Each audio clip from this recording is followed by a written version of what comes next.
There is one thing I want to see from Georgia on Saturday. Can this team get off to a faster start? This was a big issue for Georgia in 2024. We would like to believe that Georgia will be better when it comes to that particular issue in 2025, and the first chance to prove that is against Marshall on Saturday. Now, we know that Georgia is also thinking about this too, because the other day when Mike Bobo, the Georgia offensive coordinator, met with reporters, he talked about kind of why he thinks that Georgia has not gotten off to a fast start. Anytime you start a football game, you want to start fast.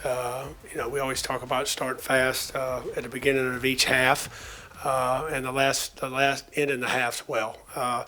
You go through it, and a lot of times a lot of it was execution issues. And then sometimes, to be quite frank, it was a little bit being conservative in those situations.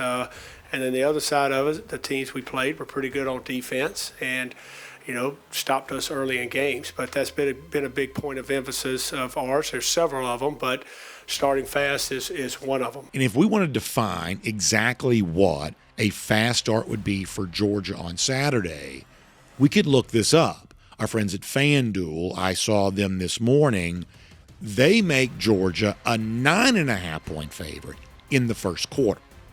And to me, this is the one thing Georgia could prove on Saturday. Can Georgia cover the first quarter spread?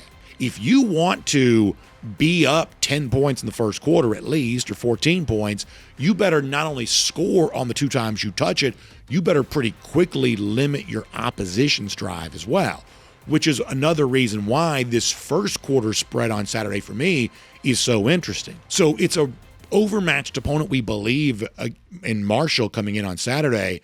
But if you're thinking first quarter spread, you're not playing your opponent as much as you're racing against the clock.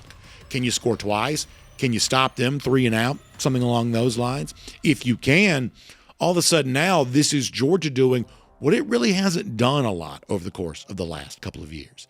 And in a game in which it seems like Georgia might not have much to prove because of who it's playing, that I think would be a pretty interesting takeaway for most of us.